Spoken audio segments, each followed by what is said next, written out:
Yeah, that was part of the. It's like us running Twitter right now, bro. This is what it's like. It's just a shit show. That was part of it. Part of it was my theory on how Elon selling shares means that we're going to get good fourth quarter earnings. So my logic is it was a non-planned sale.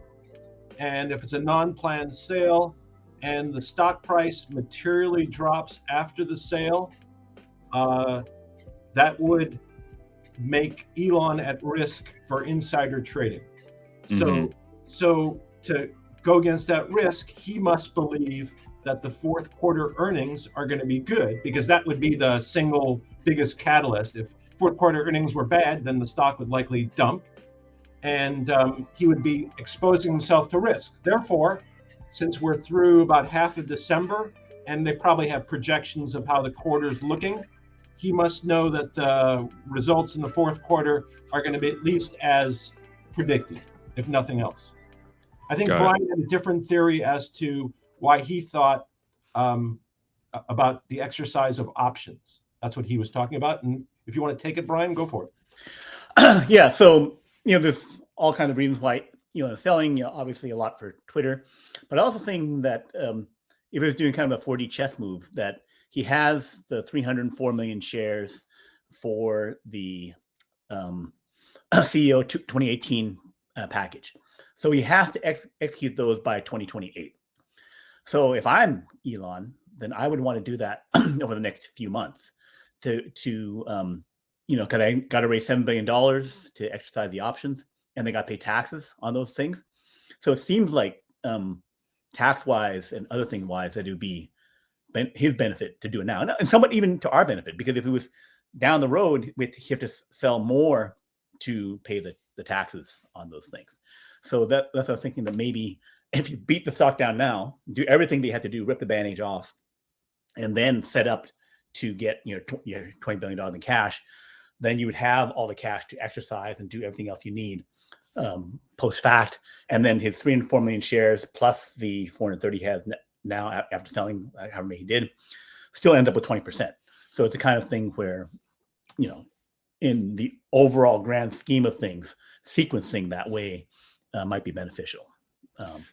Okay. So I guess my question is, could he have done the same, say, back in August when he did that first tranche, or is it because of where the price is now that gives him the benefit? Help me understand it a little bit better.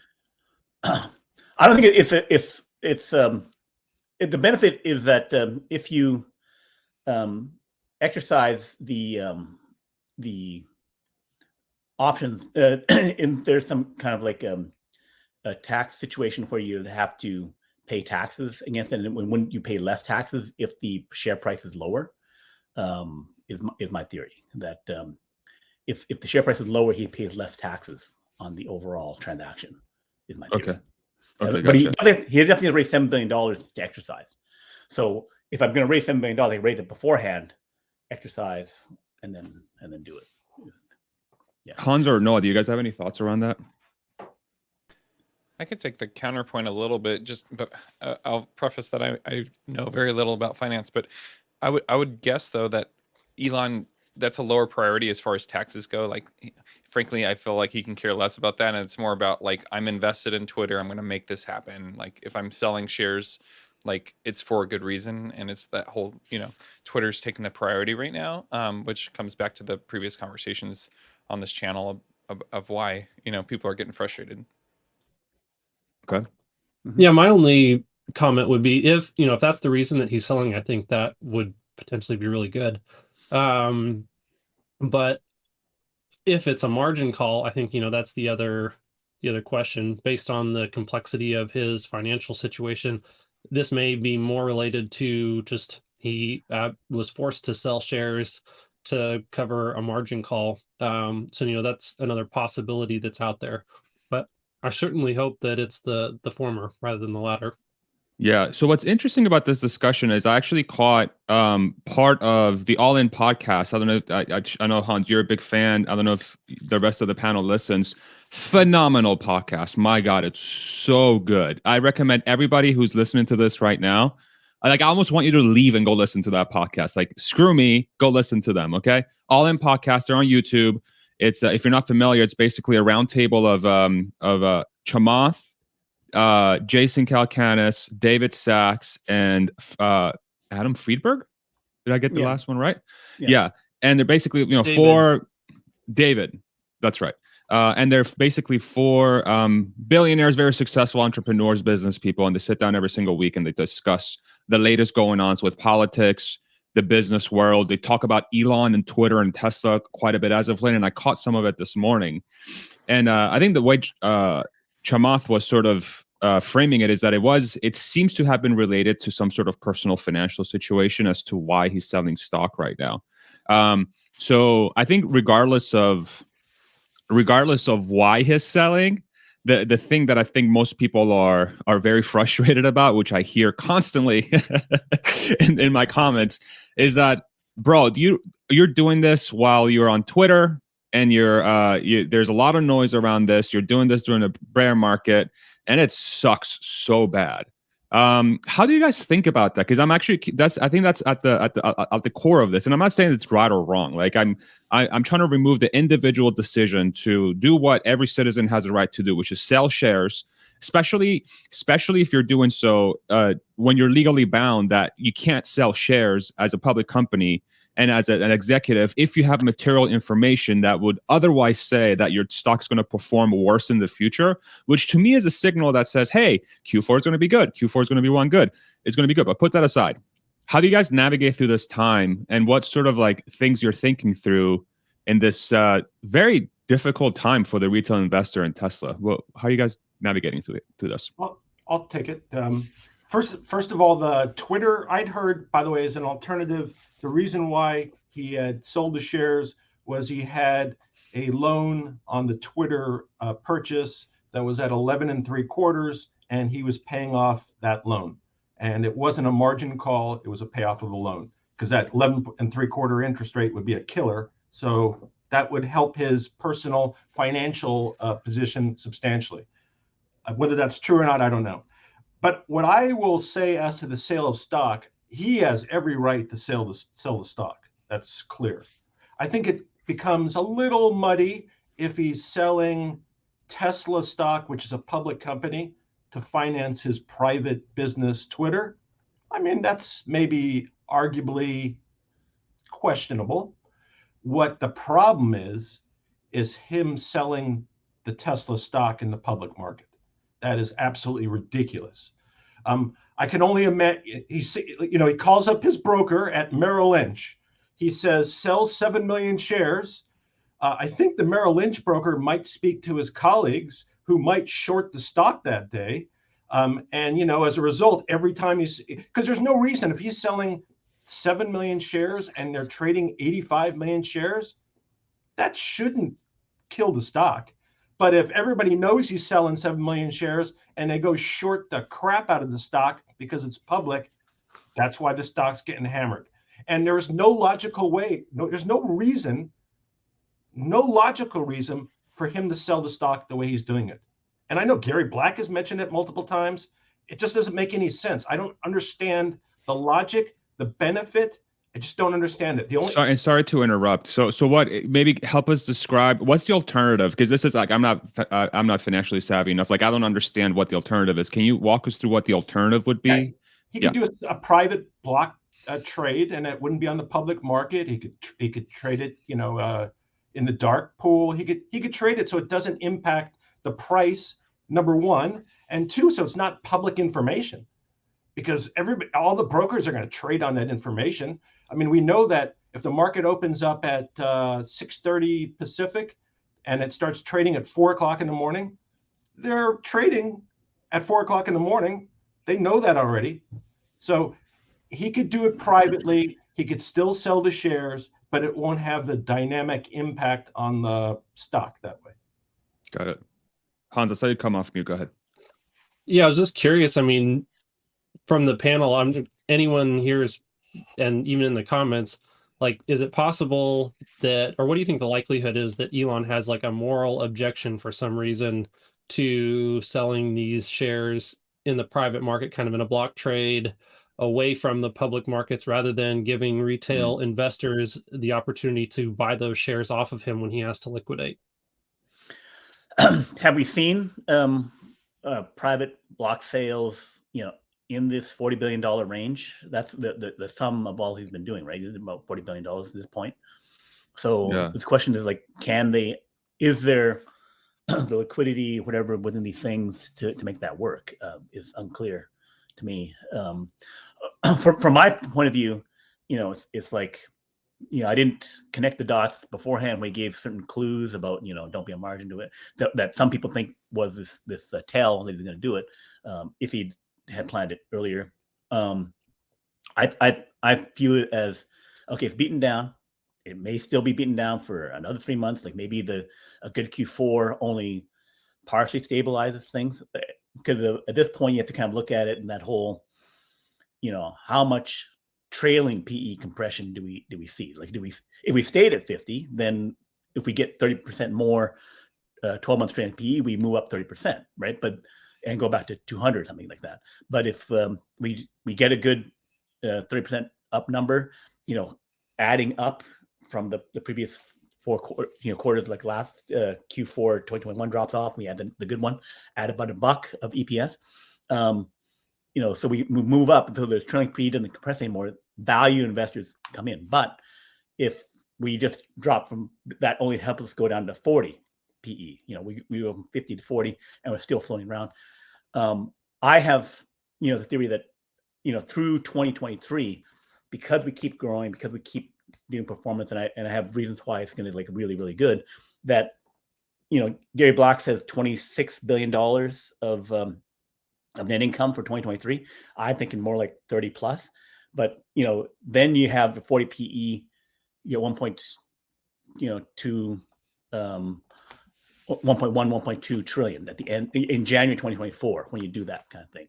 So you start stepping up. Like I view the increasing earnings as a safety net of like, okay, now we have value support. We're at the point where we're getting the value support, and then when we do even better than everyone else is saying, then we get the surprises and we get these surges up, but only or mainly at the earnings call where they say, oh crap, you did do that good, right? You guys are right? So until we can say, so it's kind of this after the fact thing. And even the after the fact thing could be a delayed effect, because we tripled in net income to get to this point, and we still, went down, from last year, we still were down like, half a third, to half or a third the value. So but I think if we triple again, then we're in the range of the net income of Google and Microsoft. Although we're at the net income of Amazon now, but that doesn't seem to help us. But we're at the net income of Google and Apple, then we should be far higher valuation at their trillion. But if we triple again from that, say or double from that in 2024 or 2025, then we're at Apple money. So then we're at the most cash-rich company, and then you're saying that we're going to be less than that. We're growing way faster than them, and we have that throwing out that kind of cash. At that point, sometime between there and then, the psychological shift of, oh yeah, as much as I don't like his tweets and Twitter and manage about that, the cash machine is so powerful, I cannot resist buying it. The Warren Buffetts of the world, whoever will start buying. And then we can say every quarter we know, okay, it's going to happen. Then we can trade on that quarterly earnings to say it's going to show this great stuff. And I have all kinds of things of like 3 or 4 major moves that I think will happen in 2023 that will be, playing into an even bigger story than just increasing production from Austin, Berlin and stuff. Nice. No, what do you think? Yeah, I love the different kind of thought mentalities and different way people are thinking. For me, it really comes down to like catalysts, like what's pushing the stock up or down. And obviously, like the last few months, whether it's the macro environment or the specific doings of Elon that have changed things for the worse currently. And it's very frustrating. And obviously there's that energy happening within the Tesla community. But for me, I'm trying to be self-reflective of like, is this an emotional thing I'm going through? Is this like a frustrating thing because I feel like somebody's doing an injustice to me or whatever you want to describe that as? But for me, I played baseball and my family played baseball. So I want to relate that to an analogy is like, I feel like we're still in like the third inning, right?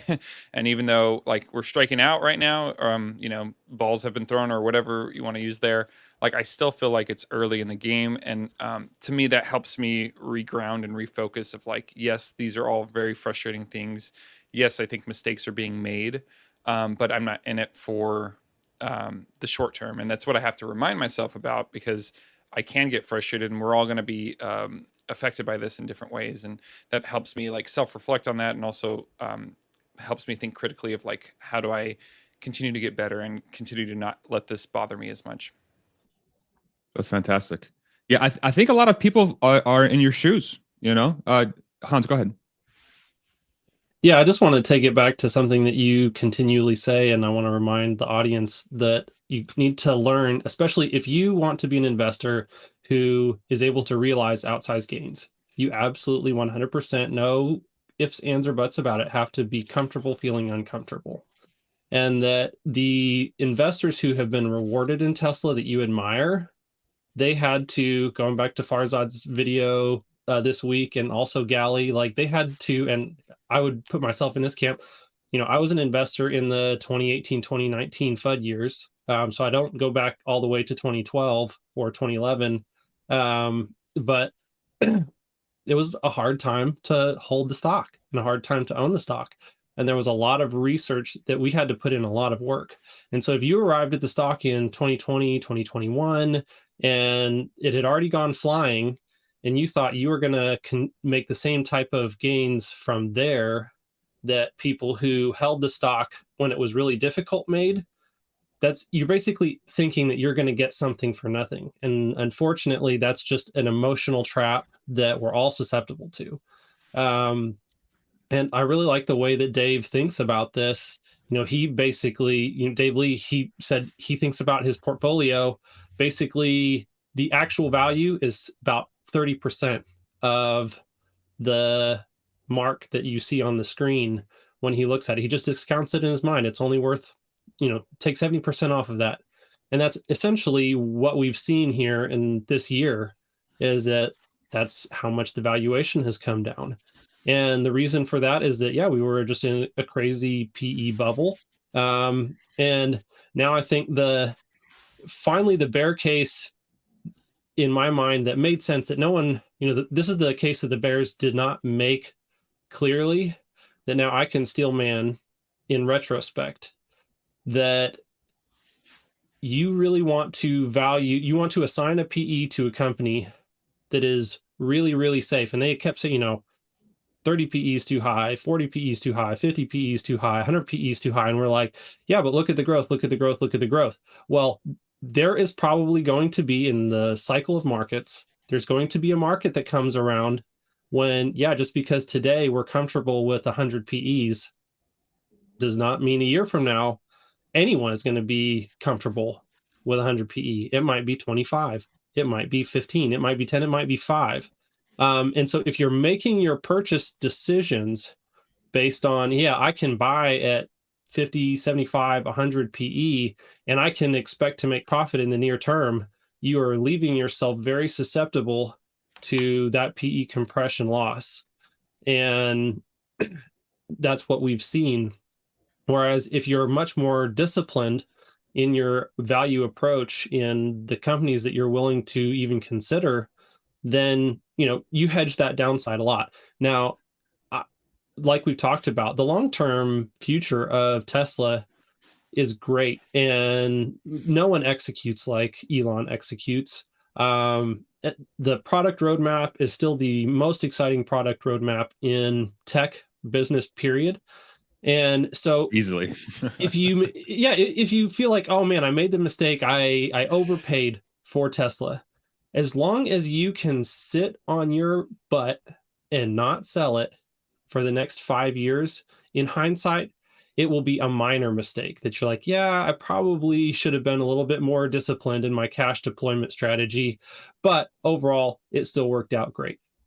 And so try not to beat yourself up. I know that a lot of people are in a margin situation where they're getting margin called. I'm actually in that camp a little bit. I have a small position where I was adding what I thought was a very conservative amount of margin, only 10 or 20%, but it's come down so much since I was buying I think my cost basis on that small position is somewhere in the maybe 240, 260 range. Because I started up just under 300 and then I was buying on the way down. And so I'm right on the line right now. In fact, I mean, there's a very real possibility that they're selling a couple of my shares right now, depending on what the price is today. But that's okay. Like, it's a very small position, and it's not that was play money. And so I don't have to worry about that. And like I said, it'll only be a couple shares that end up needing to be liquidated to stay in compliance. So as long as we don't keep going too much further. And yeah, like I can probably put in a little bit of cash and float that. But overall, my retirement holdings, no margin, no leverage ever. And I can just weather these 70% drawdowns like with a yawn. And so I think this is a time just to be reminded of why the conservative people who were warning against margin, who were warning against trying to YOLO options, this is why they were right. So it's a great learning opportunity and experience in the markets. Yeah, I think for me too, if you look at the bear argument, like nothing has really changed.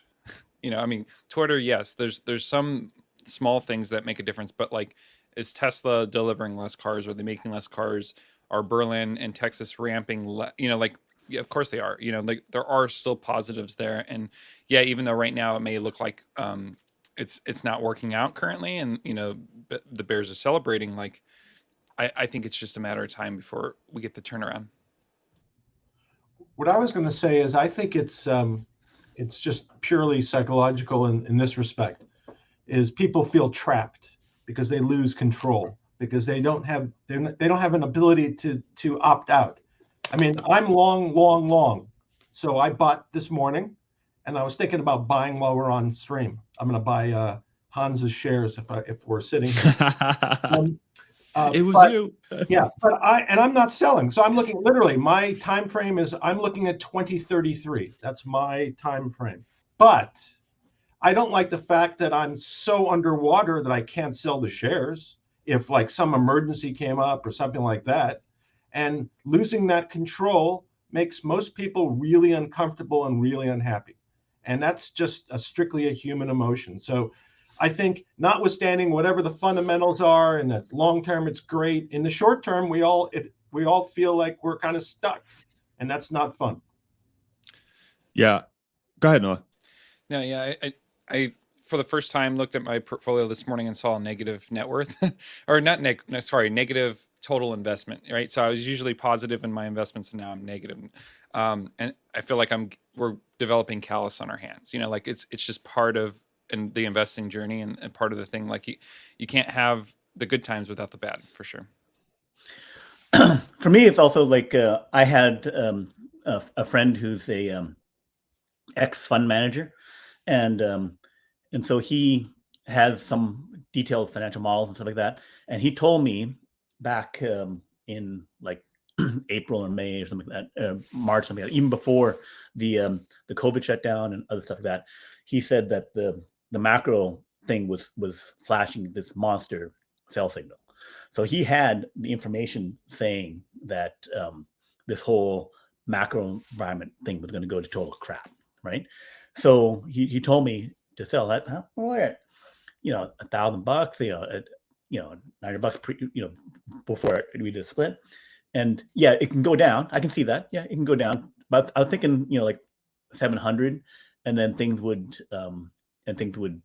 recover. So I could sell, but then I'd have the tax hit. So I thought, okay, I just avoid it. So now we're down to the equivalent of like, sub 500, $400. And so I could have sold and, recovered. Like Hans was saying, I had an opportunity there, but it was kind of like it was how, the depth of it, and also the fact that we did the double thing where like we got back, did 600, got back up to 900, and then just over the last 45 days, just utterly crushed back down again, right? So the second leg down was a really hurtful one, because if we get 700 back 900, I'm still feeling, oh yeah, I didn't get a tax benefit because I didn't know how to play that. Who thought it would be like this much stuff going on, but now we're down again. So then that goes to that. I think some relief happens January 2nd and January 21st when we get the fourth quarter. I'm expecting that to be good, not great. But Q1, then that's the first 3 months where they'll reveal what does the Inflation Reduction Act really do to Tesla's profitability. And I think that's somewhat underestimated by most of the analysts, and they're factoring in, they forget about it. Not just the direct battery payments, but the fact that you're getting 13% discount in every car, that Model 3, Model Y, and you're getting a 20% or more discount, I think, on the mega packs, which can have a delayed reaction because they pre-sold them all. But then also the Lathrop ramp, we went from 1 to 2 gigawatt hours. We'll see what happens there in Q4. If it went to 4 and then 4 gigawatt hours of energy and then 6 gigawatt hours of energy, we could hit that tipping point where we're just like the ramp of Austin, Berlin goes from we're making money, but it's not offsetting the capex and whatever other things OPEX things that we're doing on the factory. The Lathrop factory, same deal. We're only at 1 gigawatt hour of that production maybe, and then 1 gigawatt hour of power walls from Nevada. So then if that can go up to 10 gigawatt hours because you have 40 gigawatt, and they could be lowballing the 40 gigawatt hour capacity of Lathrop, right? That gets to the 20% margin thing. And if you have another 20% from the Inflation Reduction Act, that thing could have 40%, 50%. And so that is a potential thing that can play out over 2023. The other thing would be the FSD, if they finally get it off beta, not just the fully recognize the revenue. So if you pay me $15,000, I recognize $15,000 instead of saying $500, and that playing out through each quarter. But also the fact that at some point they get confident enough to say, have that free month. All you 1.5 million people who bought it before, here, have a free month, try it out. It's really, really good. It's comfortable, blah, blah, blah, right? So when does that happen? I think sometime in 2023, hopefully in the first half, maybe in the first quarter. And then I'm now thinking first half. I think there's some delays in getting that up to speed. The other thing is that once they have the data that says this thing is much, much safer, or at least as safe as the average human driver, they can do the insurance FSD bundle. You are a crappy driver. You pay high insurance. Here, you pay $400 per month on insurance. Have the $200 FSD. You must have it turned on all the time. We can see you have it turned on all the time. Now, your combined thing is still the same, and you have FSD, or you have insurance plus FSD, where the FSD only costs you $100. And back when FSD was at the $100 equivalent, or $6,000 or whatever, the take rates on that were as high as 40%, right? So we have some historical evidence of when the price is lower, that it is at that higher take rate. But if you combine insurance with it to get the net effect of lower price, right, then you do it. And the better it gets, they can offer more and more people the insurance FSD bundle. It makes more sense for them, and it makes more sense for people. So there'll be a financial thing where we go up to really high take rates, which is this bridge between us and Robotaxi, right? So that is, farther you have the models where we have really high take rates in FSD. This is the mechanism. 2 mechanisms of free trials, try it, and then 2, bundle it with insurance. And then you get to high take rates, which we all know is insane profit. That's right. And the other thing about the FSD thing, subscription, is if they do the subscription thing, it's less impact. But then it's that sweet cloud computing revenue. the subscription revenue, right? Where the analysts can model it out and say, okay, you made $1 billion in subscription revenue, but it's going to keep coming, right? So they love that, and they can model that out. The Gary Black can say, oh yeah, now the numbers look great, right? So energy becoming real, and then this FSD, how they can make that good, and the Inflation Reduction Act, when they can fully capture those things, because they're going to transition to the point where, one, they raise prices in a year or 2 years out, on all the other products, the energy products. They get to scale on the batteries, and then they also may transition to the point where they have to become their own energy company, where they can sell to themselves. They still sell to the other guys, to the PG&E and everyone else, but then they also do their own, like sticking mega packs everywhere, which I have a longer story about that.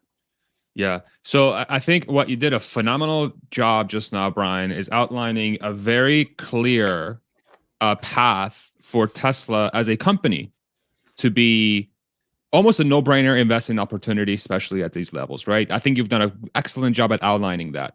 So let me push back a little bit on that. And so there is a theory that there is a coupling of Elon Musk to that story, and that the stock's performance is 100% coupled to Elon Musk as the individual versus it being a Tesla story. How do you think about that? And I would love to hear the panel's thoughts about that as well, because that's sort of the prevailing theory that's from folks within, say, the Tesla community that are concerned about what's happening right now, that what you've described doesn't really matter if the leader is going to make it all go to shit, right? So how do you think about that? So I think all these things are mature enough to where the company has done it. It's just like Steve Jobs dies, but Cook can still iterate on iPhone. He can still iterate on iTunes. None of that stuff blows up. The next innovations may not be driven to, right? That could be an argument that Elon can't do that. Although I would say, there's that scene in the Robert Downey Jr. Sherlock Holmes where he's saying, I'm talking to Moriarty outside, but inside my methods are still in the room. So that's Watson working with the other person to still solve a case, right? They're not as good as Sherlock, but they're good enough, kind of thing. So I say that there's enough stuff mature, like all the things I described, FSD mature. The fact that Karpathy leaves, that Elon leaves, that work is still there. It doesn't. They don't rip up the code, right? And then 2, the insurance, that's all there. 70% of the U.S. Where Tesla sells, like 50% of the states, whatever, but 70% because California has more, Texas and Florida have more. So Washington. So that is still not, my thesis on that is unchanged, right? And then the energy, right? They built the Lathrop plant, right? And I also say the semi is mature, right? Because they released it, they showed it. And I feel that actually, that's a bigger thing I'm going to talk about. Where I think semi and Megapack, that is Master Plan 3. And I can just describe how they get to 8 terawatt hours, 10 terawatt hours based on that scenario within 15, 20 years. So all that's mature. So it's only the stuff beyond that. So Steve Cook, Drew Baglino, they can all handle taking us there. Those things are mature. There's stuff beyond that, but there's a lot that's mature. How does the rest of the panel think about that? Who wants to tackle that? Well, I'll go for it. So I was just thinking about it, and I thought about it at the time. Can you imagine what the press would make of the situation and what the impact on Tesla stock would have been if what occurred at that factory, the Foxconn factory, at the Apple Foxconn factory, if that was the Tesla factory? That was like a complete pass. I'm talking about people jumping off the roof, right? That was like a complete pass. Apple got a complete pass. If that was Tesla, I guarantee we'd be at like 20% that day. And the press would be like foaming, literally foaming at the mouth, describing it. Tim Cook does get a pass. I mean, there is a difference. Apple hasn't dumped like everything else. Their performance has not been great. I mean, if you look at their performance, they're going to underperform. They're not going to produce enough iPhones. They're obviously having problems in China, but they get a pass. And part of that is because Tim Cook gets a pass and Elon does not.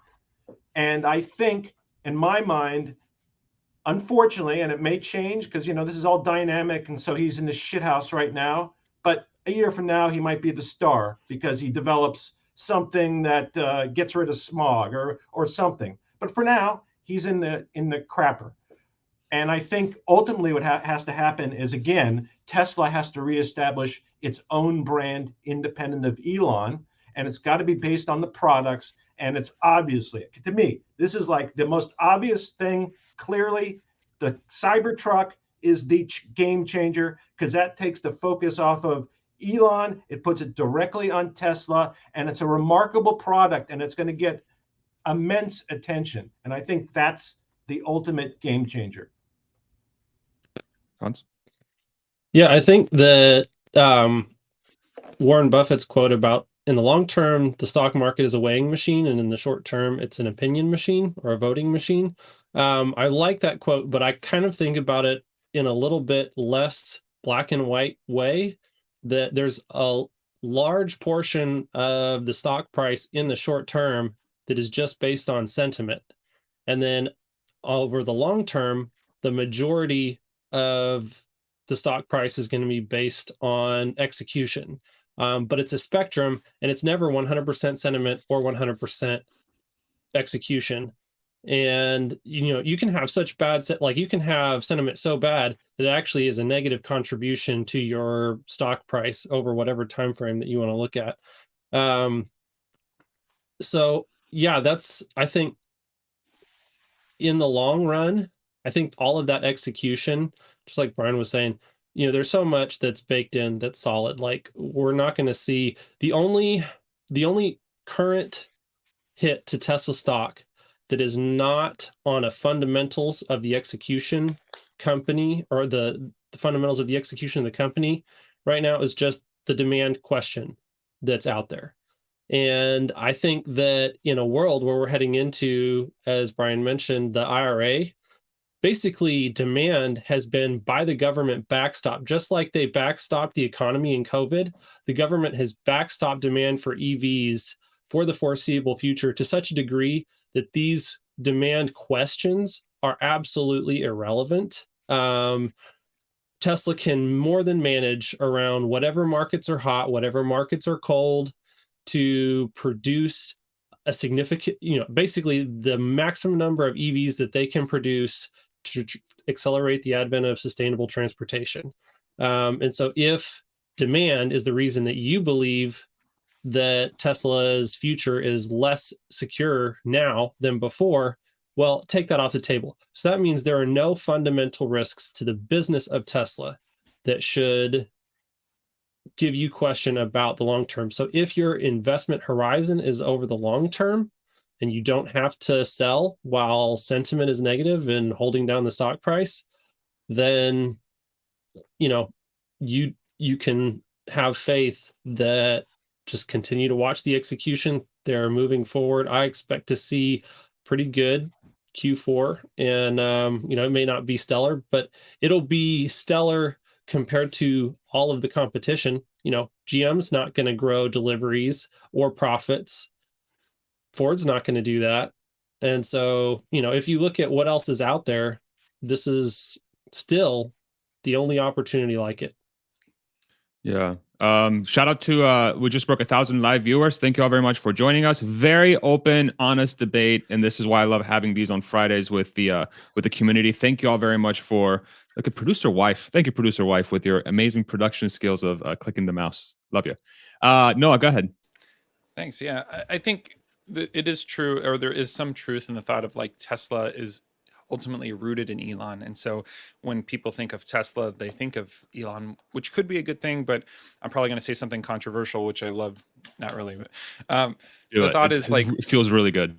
Yes. Now, I've seen it in the comments. I've seen it on other YouTube channels that we can quickly idolize Elon, like, and put him up on this pedestal, this godlike person, right? And I think that's what's drawn me to Farzad's channel, is he's able to humanize Elon and say, just because he's good at this doesn't mean he's good at everything, like, so that kind of mind break, is helpful. I think we can easily get a false sense of the aggregate is like he's going to be successful at everything, and it's not true. So going back to Borghand's comment about, I think Tesla needs to find its own success and its own way of standing on its own feet. And I think Q4 may be that, because it's obvious to us, at least, that Elon has been distracted with Twitter and other things. But what if Tesla has a outstanding fourth quarter? What if, they hit deliveries and they do all these things and pretty much Elon was not there? I think that would help us in a broader sense understand that it's not just Elon pushing the wins here, and Farzad's talked about how great the team is and how there's many people helping with this. And I have one quick thought. I'm sorry, I'm going for a while here. No, please take as long as you want. If you think of Elon from a leadership perspective and like his characteristics, I think he's clearly a pioneer. Like, he wants to do the newest thing. He's not wanting to manage a team. He's not wanting to do the same repetitive thing over and over again. He wants to be in the weeds, starting from the ground up and building something from the ground up. And so he's going to continue to do that. I think Farzad said this on Herbert's interview a couple days ago, but Elon in a couple years is going to look for the next thing and like figure out the next way of innovating the next, so that's never going to stop with him. Yeah. I had a point that one of the things that makes me confident in the people in Tesla. One, you see the Drew Baglinos and the Jack Kirkhorn, other people on the calls, you know that the executive team looked really solid. And then you see, okay, Karpathy leaves, but he was great. And then you see, the next AI person step up, and they're great. And then you have Farzad, and you had Joe Justice, and knowing that that is within Tesla is something that gives me a lot of confidence.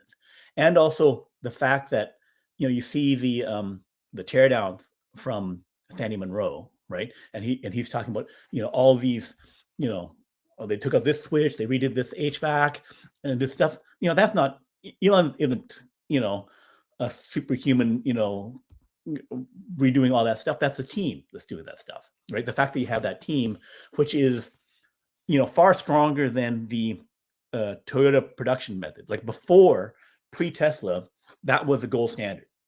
And then now you have this ability to do digital twinning, everyone is chasing that, and then all the air production. So the digital self-management, all of those things where they can change on the fly and do that, that's all structures and methods within, which is not one person. It's set up as a software, hardware like software methodology for Agile, but that is all in place. And that does not blow up, right? That is something that was incredibly difficult to do. Any company trying to pivot over to that has got this 5-10 year journey to make that happen, or even have to start up from scratch to try and make it happen.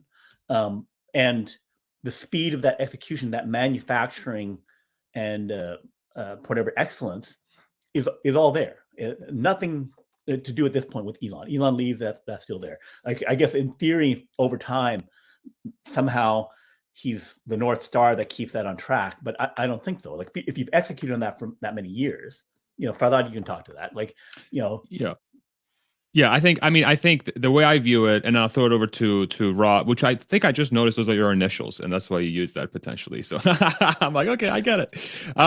So yeah, I think the point that was made around Elon being the long-term visionary of the company. So like, for example, Tesla bot, I don't think gets done without Elon.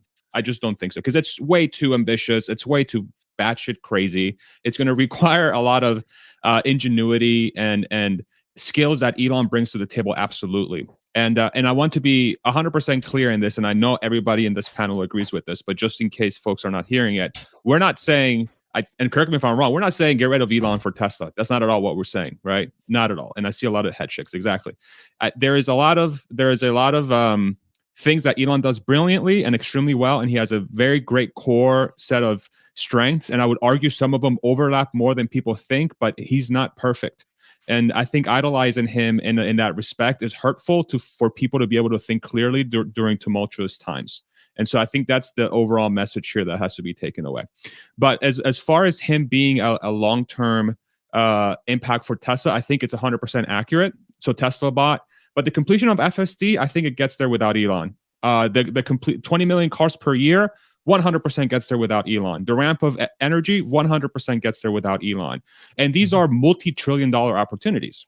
And so as an investor, as somebody that's looking for an opportunity long-term, I think that is the correct lens to look at it. It doesn't mean, oh, think of Tesla as being successful without Elon. No, it's like, hey, diagnose the problem, use the current set of variables that are happening right now in real life with the bear market, Elon, Twitter, Tesla, all this macroeconomic stuff, and then start breaking down your thesis. Hey, what happens if this happens? What happens if this happens? And I think that's what this panel has done such a brilliant job. Thank you so much for joining me today, because this live discussion is really bringing to light, I believe, the fundamental nature of Tesla as a story, as an investment, and how just powerful it is, regardless of all the stuff that's going on around it, right?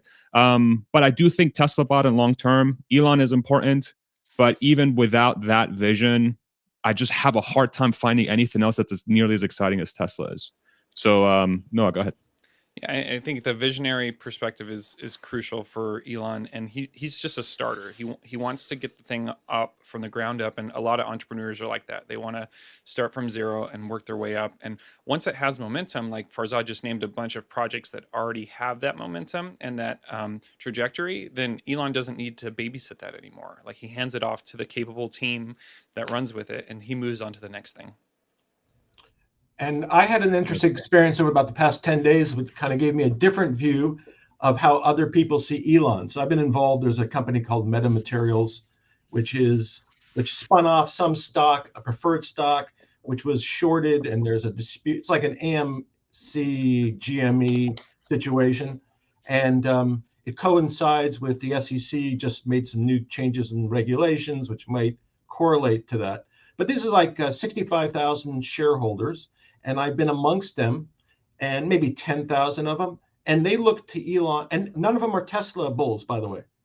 But they look to Elon, literally. They send tweets to Elon looking for assistance because they see him as their ally. And I never had that experience. So, we hear all the crap, but there's plenty of people out there that see him as really their ally, and he's their he's somebody that they look to help for assistance, and they trust. So despite whatever misgivings I have, it gave me a different kind of perspective on how others saw him. Go to Hans. What kind of help are they looking for from? They would like him to, I think, just publicize it on Twitter. There's an issue about FINRA and the SEC, and that they kind of participated in and let it occur, and they were seeking assistance from Elon to kind of take the cause on. Okay, that's very helpful to know. How much of the current environment that Tesla's trading in, how do you guys think about macroeconomic bear market and like Elon, like those three things, right? Like, how do you guys think about like the probabilistic nature of how the PE is compressing? Because that's really what's happening here. It's not the fundamentals, it's the PE.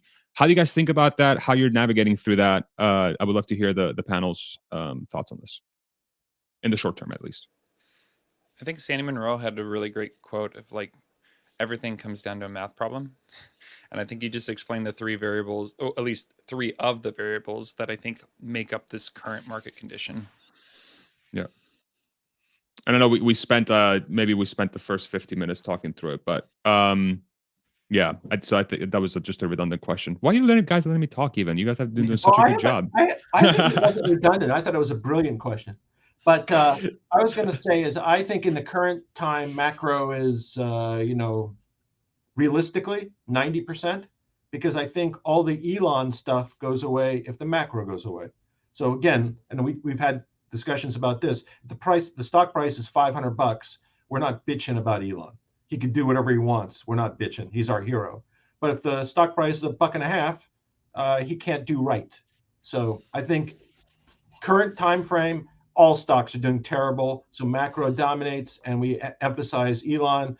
When macro changes, we'll de-emphasize Elon's bad stuff, and we'll emphasize his good stuff. Got it. I think though the macro is something that will shift over the next 3 months, 6 months. It will, the Fed will stop raising rates. It could happen sooner, it could happen later, but no one sees it going much more than about 3 to 6 months, right? I think the strong case is at 3 months, but whatever. So then that's a transitory thing, and then we start flat, and then we start going dropping rates. So then we have that turn. The Elon sentiment that could last, where if even if Twitter gets stronger, Twitter becomes a billion users, it's WeChat, it's all that kind of stuff. The fact that it's not like Facebook and Google and Apple, 100% left, 100% left, 6% woke, right? If it's not that, then it's considered the enemy of the left and the left media, right? So Elon staying that enemy because he controls this other thing. It's just like Rupert Murdoch and Fox. They're perpetually the bad guys, right? Forever and ever and ever, right? So that is even if Elon's center right, not as far as Fox, he's on the not completely left side, right? So that means that this thing for Elon, I think, stays. And the more powerful, the more successful Twitter becomes, the bigger the enemy he is for the politicians and for all that kind of stuff. So I think the macro, it'll go away, and then the macro could come back in 3 years, 4 years, whatever, right? So that's a transitory thing. In general, it will become better. And then what was the third one? With the macro, Elon? The fact that we're in bear market, but I guess that's a little bit tied to macro in a way. Yeah, a little bit tied to macro. Yeah, the bear market doesn't last. Like even the Great Depression is over. And then I'm of the mind that the overall economy is not, there are some problems with it. But I see that it's going to turn. It's going to be fine on that. Got it.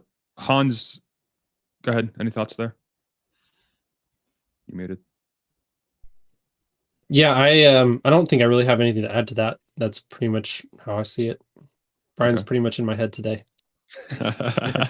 Yeah, Brian, thank you so much for joining us today. New addition to the panel. Amazing insight. Seriously, this has been a really fun discussion. Is the panel thinking about a sort of a place to take the conversation to next from what we've talked about? Who wants to go ahead? Brian, go ahead, please. So I had my big point, which I've made some videos and other stuff about, talked about a few other channels. But Next Big Future, is that the channel? Next Big Future. Boom. Yeah. Go subscribe. Thank you. Also is that I view the semi-delivery day as the secret master plan 3 delivery day. That the economic pure win that the semi is, that you can go 500 miles, which is roughly double what the other guys can do. Like if you the Nicholas has 330 miles, but you need to pay $300,000 for it or more, and it's heavier. There's issues that they had to do in order to achieve the 330 miles. The 500 miles, and actually really 540, is far more no compromise. Does it solve everything? Is it long haul? I've had based on that. No, right? You need to have the charging network. You need to really up the range to 800 miles in order to really beat long haul. But long haul, maybe it's only like 20% or whatever. I think there's like 40% of the Pepsi, Coca-Cola cars that are more this short haul range. So of the 4 million total trucks in the United States, if you're only addressing 25% of the market, that's 1 million trucks, right? And if you're having 270,000 per year sales, then that would be, on the order of, 60,000, 90,000 per year, which is, beyond the 50,000 that they're targeting for 2024, right? And then you go to Europe, and you have to have a dedicated factory in Europe, which is even a bigger market than the United States. You have to make some different truck. You have to do some smaller cab thing in order to fit their roads and that kind of stuff. But you'd have that market easy to do, relatively easy to do that shift in terms of the cab.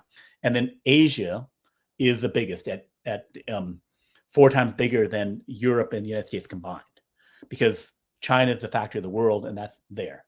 So the economics of it is if I'm driving 100,000 miles with this big heavy truck, I'm spending $60,000 to $80,000 per year on diesel fuel. Plus, I'm spending another $2,000 to $4,000 per year switching up my brake pads. So that is versus less than $17,000 for using my Tesla Semi, because it let's say 10 cents wholesale, 170,000 kilowatts to drive 100,000 miles, which will Regen braking as well. Regen braking as well. Yeah. So you have that big savings. So if you say, okay, if I was to scale the price of the Semi down to 1/3, to say it's a high priced Model Y, right? Then it's I'm taking that savings of $60,000, $80,000, dividing it by 3. That's $20,000 to $30,000 versus $4,000 of fuel savings for a Model Y. So sorry, dividing by 3. Help me understand the dividing by 3 logic there. If it's like a $210,000 to get to $70,000, so $250 minus $40,000 for a tax credit, $210, and then you $70,000 for a Model Y, then you have 3 times less, right? Got it. So, okay. Or if it's 180, whatever, if you have that price range, so if you buy by 4 as well, you can buy by 4. Yeah. And I'm just making the giant ratio. Cost savings, basically.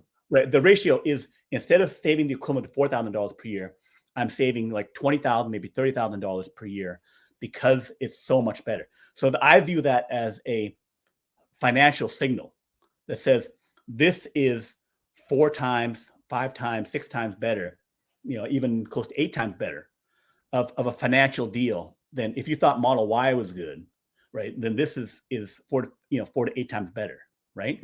And that 4 to 8 times. So it's basically like if we suddenly had a Model Y that could save $20,000 per year. So your payback is 3 years, even if you pay $7,000 or 4 years, right? That's the kind of financial deal, and I call it the offer that the truck fleet owners can't refuse, right? That is that good a financial deal. Yes, it's only for 25% of the market for now, and then for more later. But when you get up to that level, you're on the path to taking over all of trucking. And the reason I say they take over all of trucking is it took 5 years for Freightliner, the current biggest trucking manufacturer, which is also owned by Daimler, to get to eCascadia. eCascadia does 230 miles, right? And on a pretty big path. And that's their electric truck, right? That's their electric truck, right? eCascadia is their electric Semi, which is 30% less efficient. That 2.2 kilowatt hours per mile versus 1.7, and the Elon said going to 1.6, which we've seen all those the efficiency thing that for 10 years the Model 3, Model Y, Model S have this battery efficiency thing, 20%, 30% advantage over all the competition, right? And I have those tables. I updated them from the other person who did it. Anyway, it was on Twitter. I don't remember his name. Anyway, so the point is that drivetrain, that electric efficiency, is something that's sustainable 10 years. And it's something that takes 10 years for other guys to kind of like get in there. But if they're not even catching up as fast, if Tesla goes from 1.7 to 1.5, them taking 10 years to get from 2.2 to 1.7, it just means that they're irrelevant. To the relevant I view it as like Model 3, 300 miles coming out in 2017 versus the 120 mile Nissan Leaf, right? You get that 80, 90% advantage. And I think in this case, because there's so much on the economics of it, it is virtually 100%, but like fine, 80%. So, but then the other thing is that you must have mega packs. in order to get these savings. In order to save $20,000, I must have Megapack, either on site or nearby, bought or leased. Somewhere that Megapack must be available. The reason being is from my substation, going into my factory, I can get 300 kilowatts, right? In order for me to have a non 4-hour, 8-hour charge of my truck, right? In order to get down to that half hour or less than an hour charge, I must have a Megapack to step up the voltage, right? And also, in order to not have insane peaks, draws, one, that I can't even get because I only can get 300 kilowatt hours.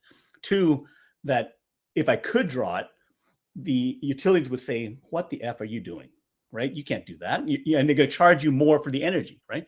So in order to have that, I must buffer it and I must step up the voltage. I must have a Megapack. The Megapack at 3.9 megawatt hours per, that's 6 charges, 70% charges of 500 mile semi, because 500 mile semi, 900 kilowatt hours, 600 to 700 kilowatt hours. I can do 6 charges before it's done. So if I'm doing it over a 24-hour period, right, I must have a ratio of roughly 5-6 to 1. I must have a Megapack to do daily charging because my trucks I'm going to be using every day. So I must charge them every day, right? I must have a Megapack, one Megapack at $2.1 million for every 5 trucks. So every 5 trucks being, what is it? If assume 200,000 after discount, then that would be $1 million trucks, but I must have $2 million of a Megapack, right? But I may not buy it, because whatever, it may be leased, but Tesla will get 30% margin on that. So they must deploy Megapacks all over for that. So if I'm going to 50,000 semi trucks in 2024, if they hit that goal, maybe it takes a year later, whatever, then they must have about the 10,000 Megapacks per year to go along with those, right? 5 to 1, which is a Lathrop production. So they must have that, right? So that means it guarantees the energy deployment for Tesla. It means they win semi completely. And also, I think that also means they win most of Cybertruck level stuff as well, medium Cybertrucks. I can go into that case. So that trucking is semi $1 trillion, 4 million trucks per year globally. And then all the Cybertrucks, medium trucks, that's another trillion, that's $2 trillion. And then the energy thing at being double that size, that's like another 4 trillion. And that goes to the terawatt hours. And also the case of competition, they must have batteries, battery factories, truck factories, and they must be producing, all that at scale. Tesla reassigns the Nevada 40 gigawatt hours of nickel 2170s to semi fully by 2024. They shift over and other things to CATL batteries, which they have supply. CATL has 80 gigawatt hours that they're ready to give them and more. And they have the Lathrop factory. So the Lathrop factory, Nevada factory exists, semi factory exists, all ready to go ramp up at scale to the 40 gigawatt, 50,000 truck, 10,000 Megapack level. All will execute by 2024, right? And if they're a year late, it's 2025, right? So it's all their production thing to scoop up the winnings that they will have on this. The other is, but there's no competition saying, no, I'm going to take a huge chunk of that. I'm going to prevent you from. No, you're making an excellent case here. A lot to absorb there, and I saw Hans come off mute there, and we'll continue this for sure. Hans, did you want to share some thoughts?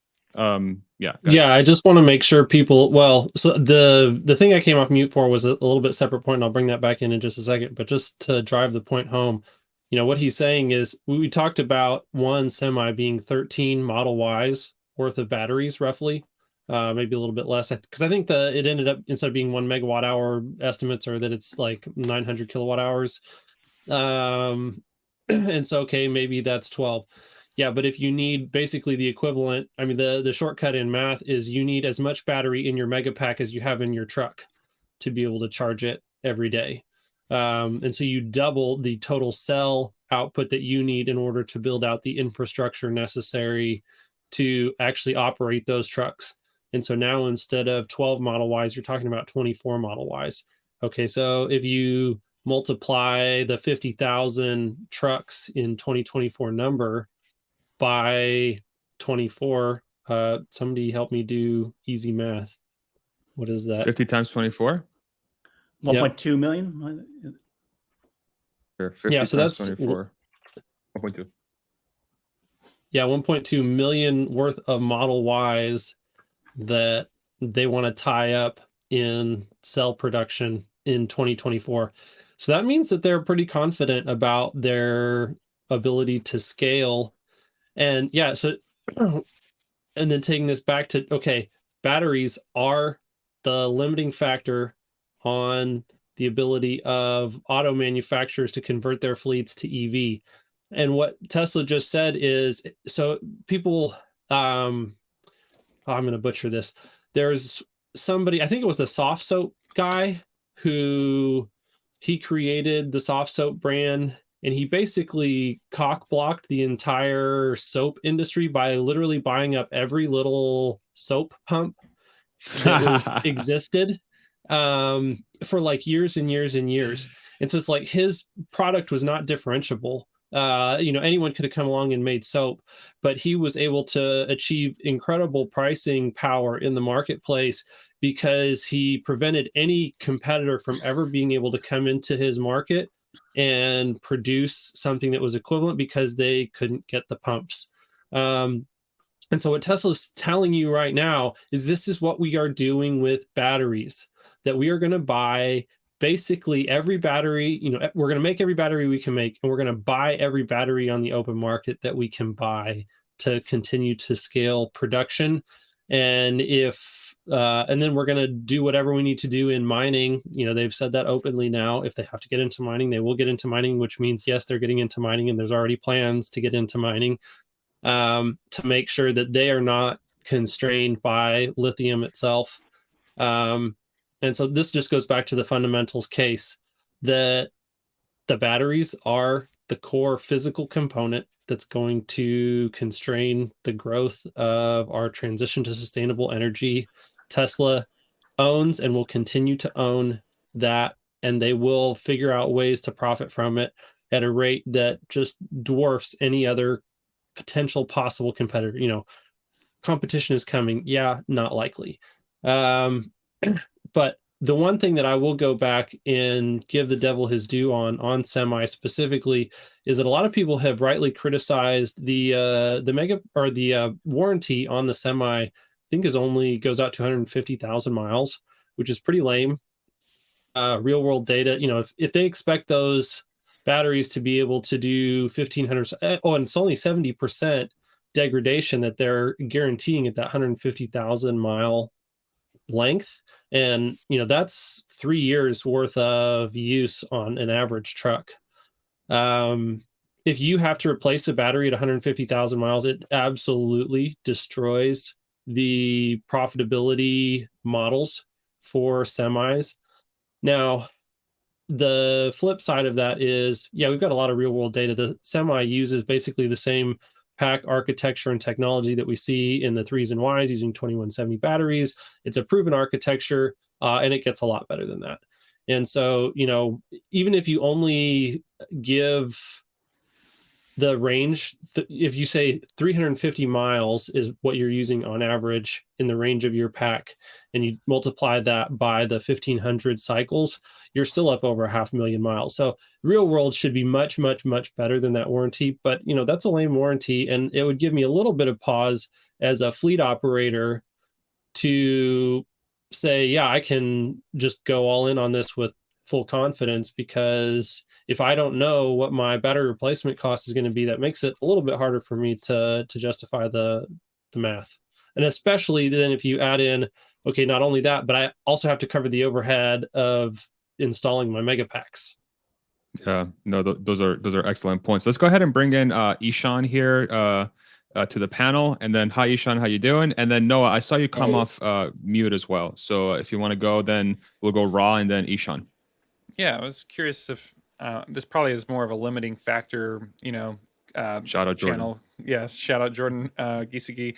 But the thought of like could we chart and figure out roughly from 2023 onward each year annually how many how many tons of batteries are needed at each stage, in the growth up to 20 million vehicles a year, and what that estimate would look like? And then also, if we reverse engineer that a little bit and look at the battery supply and try to see if the projections are matching up to that growth, because it could be the limiting factor, as we all probably think. So I haven't done by tons. I could probably make the conversion, but I've done it by the terawatt hours, right? And one thing is I'm very confident about 2025 supply, up over 2 terawatt hours, maybe to 3 terawatt hours. The reason being is I've been following the China production, CATL, SVolt. SVolt had a thing last year or year before where they said that they're going to get to 600 gigawatt hours by 2025.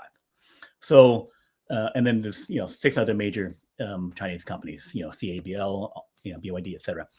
So they have put in about $200 billion worth of capex thing to build up factories, and the LFP factories scale 2 to 3 times faster than the nickel factory. They can just throw it on the factory, get it run up, and then the growth going from like 200 gigawatt hours to 800 gigawatt hours is they do it in 2 years versus 4 years for nickel or something like that.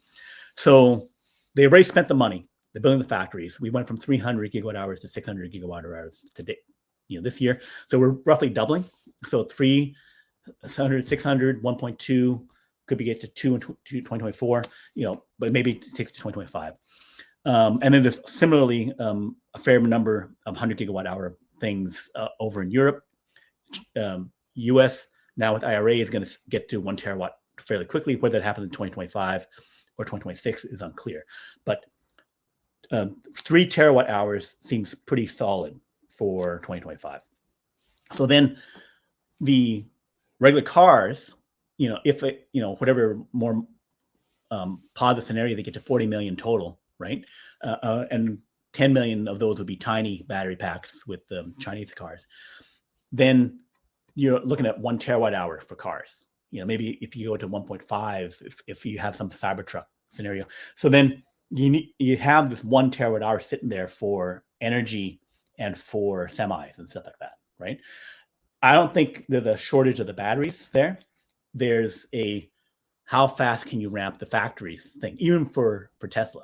How fast can you stamp out more laser things? I need to be popping them out. You need to be popping up more semi factories. So in my scenario of success beyond 50,000 semis, they need to pop out more factories of the semi and of the laser variety, or expand them, right? The laser, if they were lowballing on it and they expand it, can they get it to what they said the 4680 lines would have, 200 gigawatt hours for the 4680, where you have like 7 super productive lines. That hasn't happened yet, but can they achieve that? I believe the unit of factory for those things should be batteries, 4680, 200 gigawatt hours, 200 gigawatt hours for the laser plant, 200 gigawatt hours for the semi plant, right? But anyway, so I don't think there's a battery shortage on that based on what the Chinese guys are doing, right? And the fact that they're going to expand the U.S. production, right? The benchmark talks about 6 to 10. I think they're at 6 to 7 now, but they've been upping it for 2030, right? So even if it's at 6 terawatt hours, again, it goes to who else had any plans they're going to use a terawatt hour, right? Yeah. If Tesla had the plans, give me 3 terawatt, give me 6 terawatt hours, give me 9 terawatt hours, and whatever you can make there, I will take. No one else had the big plan. BYD's next best. So they right now this year we're at 150 gigawatt hours for Tesla, 14 gigawatt hours per month. Hopefully this month we're at 16 or something like that. BYD's half, even though they have more vehicles and more plug-in hybrid vehicles with small packs. Their overall battery usage is about half or less, and they had buses, 70,000 buses over the last 10 years. Right. So electric buses is a thing, but it's tiny. So again, it goes to stepping up in class to a big scale. And it's also like if Tesla's at 150 gigawatt hours now, and the other guys are the closest guy is at half, and then go down to the next guy below that at a quarter or a tenth the battery usage, how long did it take them to get to 150 gigawatts? Yeah. Right. Forever. Richard, go ahead. Yeah. First, I want to say hello to Ishan. Nice to have you here. So I was looking at the comments and kind of related to this. I like 3 kind of points. One is we've talked before, and we haven't discussed it now, but like the internal use and value to Tesla of using the Semi in its own business, and how that will dramatically cut costs and increase margins. 2, I remember like when I was checking out the cost, the all-in cost of the trucks for non-electric, it was about $2 per mile all in, approximately.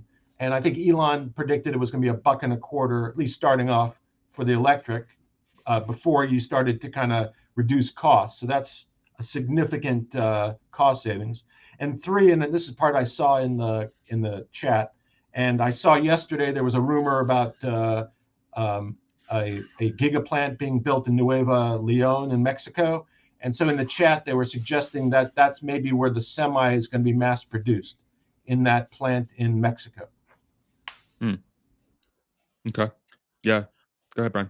In terms of their fleet size, I saw a recent thing, one of the YouTubers might have been Cleaner Watt, saying that Tesla has just short of over 200 heavy trucks. Don't know the mix of diesel versus their own.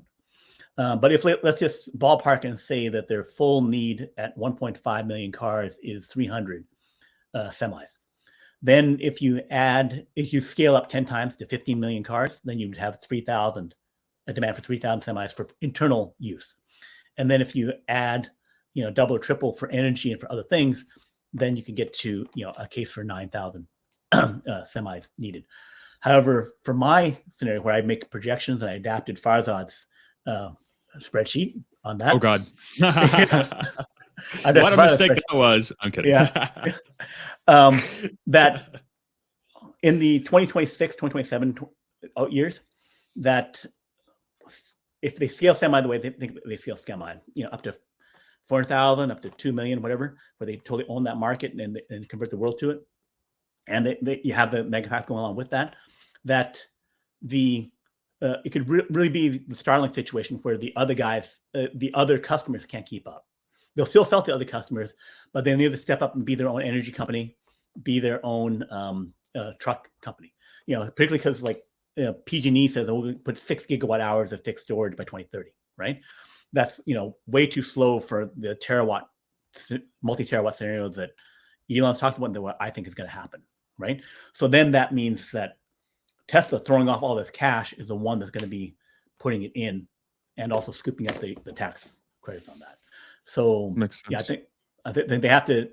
It's a question of when they must become their own logistics major company and their own energy company. Although I guess you could do it based on some kind of super leasing policy where you buy it and then you turn it over to the other customer, where they say, okay, I build it, I buy it, I have the tax credit, and now I turn it over to you so that you can operate it, because I don't want to be in that business, right? Yeah. That could be another scenario where they do it, but maybe a major part to at least temporarily hold those assets. Makes sense. Ishan, go ahead. How you doing, buddy? Hey, good. So a follow-up to that energy question. So Tesla recently has started a beta version of a VPP in Texas, and will perhaps keep adding to that across the globe. Now, it begs the question, at this point in time, Tesla Energy has net margins of, I think, less than 10%, but with a VPP in place, there is the opportunity for margin expansion, because then they can essentially skim off the top, right? When they're storing power and then selling it back, a part of the proceeds goes to the actual owner of, let's say, the Powerwall, and a part of it actually goes to Tesla Energy. So there's additional revenue that's coming in, at zero incremental cost, which, if we look at it at a scale point of view, might actually become like a significant driver of profits and earnings, right? It falls directly to the bottom line. So does anybody see a scenario where Tesla might, uh, from both a earnings point of view, from a profitability point of view, but also from making the most impact point of view, actually divert more supplies or a higher percentage of batteries to energy just for these reasons, and even at the cost of not making 100% of the vehicles that they are capable of producing.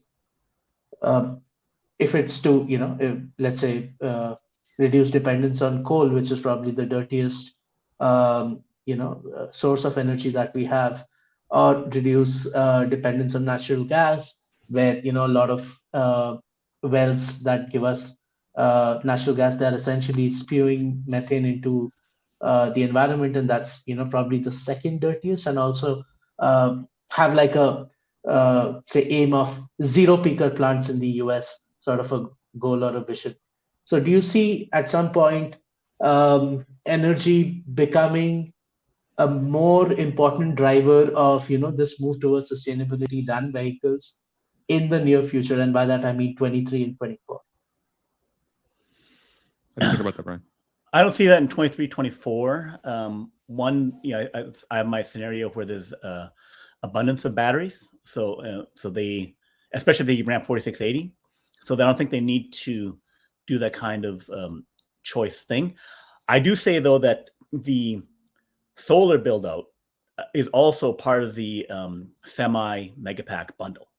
That in order for me to fill up that megapack, because I'm only getting 300 kilowatts in from the grid, then in reasonable circumstances, then I must build on top of, say, a Costco size factory. I need to build out all that solar and put it over the parking lot in order to fill up more frequently. And also there's benefits on that to manage, my factory, just like I can use my Powerwall and do virtual power plant, the auto bidder, that kind of stuff. So the economics of that are good, but also just the physics of filling the mega pack, whether it's mine or whether it's a supercharging station, it must be built out. So that goes to not replacing or adding the coal, because if we look at, okay, all semi trucks are replaced, however long it takes, that's 17 million barrels per day of oil, right? So, tossing that into coal plants or whatever like that, it puts, we're using all of the terawatt hours, almost all the terawatt hours that we're generating now. So that goes to, I need it localized. It's in the wrong spots. Even if I do have the power, it's in the wrong spots. I want it by the Pepsi factory. I want it by the Walmart, whatever. I need to have the solar, the pools of energy generating where I'm going to be dipping into it, right? So this shift of the equivalent of electricity for 17 million barrels of oil per day must go into solar all over, right? Because I can't build out a natural gas and the alternative fast enough anyway, unless I'm China, but they don't want to do that. So if I'm adding net new, the fastest net new is solar, right? So, and it's because it's in the wrong spots, and because I need to suck 2 megawatts per hour out of where I want it to be. Although I'm going to levelize that over, 24 hours instead of 4, right? The whole electricity demand situation forces these solutions out, right? So that's the issue. But in terms of prioritizing, again, using my adapted version of that thing, in my bull case, energy becomes 5 times bigger than all cars and trucks, right? Because you're going to this 10 terawatt thing where 10 terawatts, if it's the same price ratio, like 40 gigawatts is 20 billion, because it's 4 megawatt hours to 2 million, then 10 terawatts of energy, which Elon talks about all the time per year, that's $5 trillion, assuming the prices stayed the same, right? Yeah. And that's bigger than all the cars, all the trucks, and if you toss on solar and stuff like that. So the 300 terawatt change the world situation that he's talked about, that means we've changed broad swaths of the grid. We've added to it. It's significantly changed the world. People kind of like run over that. Oh, 300 terawatts, yes, change. And what I see actually getting there is, that we have to completely remake this grid to make that happen. Not completely, 20%, 30%. It's a significant fraction, but that's a monster thing if you realize how big it is. There's 55,000 substations in the United States. You have 3,000, a few thousand power plants, 3,000, and then you have 55,000 transformer substations. So if you look at and that's just the United States, Europe, China, It's huge, everywhere, right? So if I'm tossing a few megapacks at every substation and I'm tossing in solar and stuff like that, that's where this green world actually happens. And economically, right? Forget about exactly. That's right. The part that's super exciting to me. Ishan, and then Noah, go ahead. Yeah. So follow up to that. So the current grid that we have, it doesn't really have to change or increase capacity by a lot, right?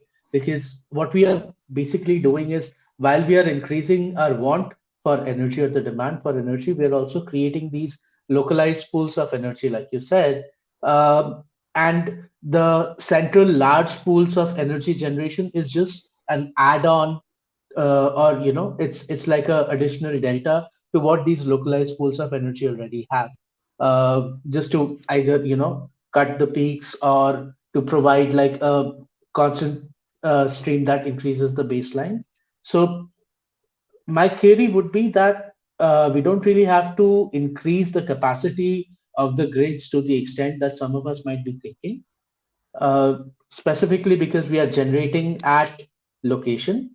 And it's essentially, we have to, of course, invest in all of the infrastructure at a local level in a widely distributed manner, but that's already happening because we are installing solar and storage at location. So that happens by virtue of the shift to solar, local solar, that is. And then the current grid could potentially just support whatever additional demand there is from all of these individual pockets of demand. Right. You're adding on top. It took you, many decades to make all your power plants. So, in general, you don't want to throw them away unless you want to shut down coal or do something like that. But that stays there. The grid stays there because it took you 100 years to make the grid. It took 34 years to make it in China.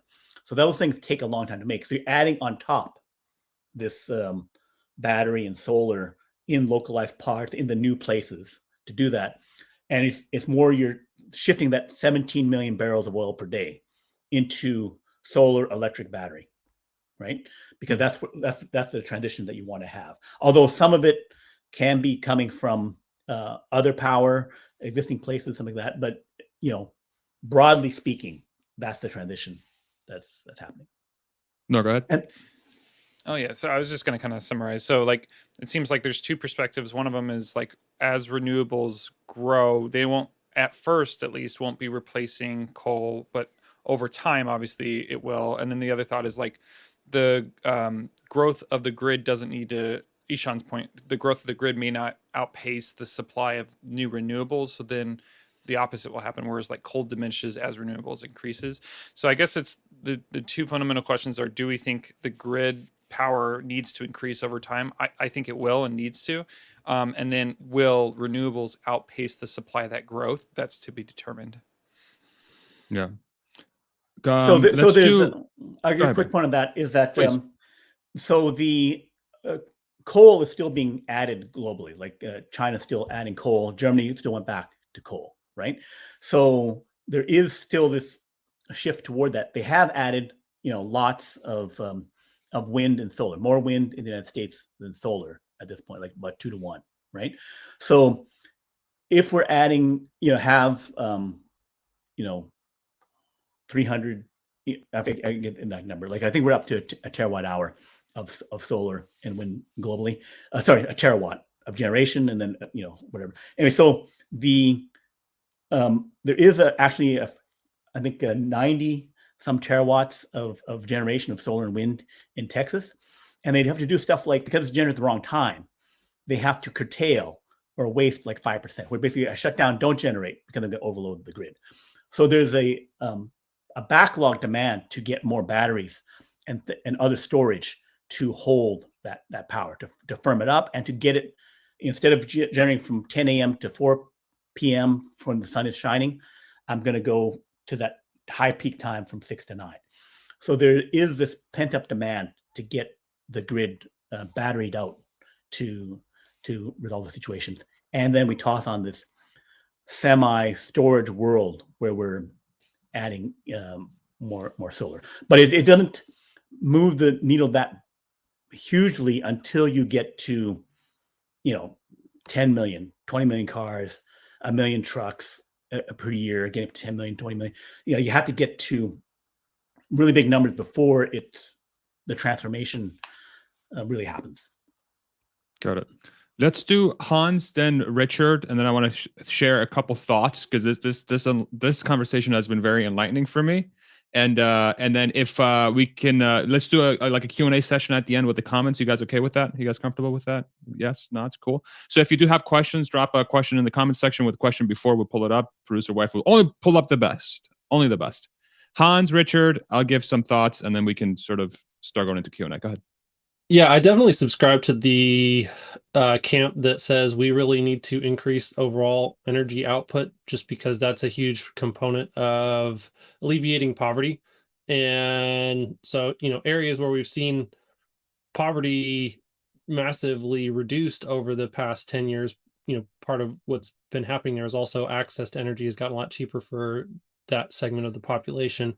I think the incremental stuff that we need in the short term, unfortunately, probably carbon fuels are going to be a big portion of that for the short term, just because the amount of growth that we need is going to surpass the amount of lithium that's available to create the needed. You can't do the renewable sources without having the batteries, obviously. And so long term, where we're going is that we'll use renewable sources. The marginal cost of renewable energy generation is going to zero. And then the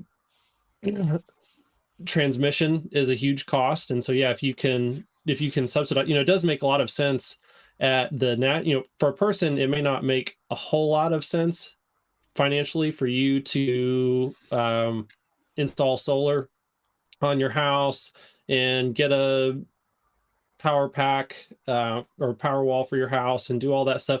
For some people, it makes sense. For some people, it doesn't, depending on your overall energy cost and the price of that system. But at the national level, it makes a whole lot of sense to subsidize people doing that at the local level, because if you've got local generation, that means you reduce, because the grid is not one thing, the grid is two things. The grid is not only large-scale centralized power production, but it's also this massive infrastructure of power transmission.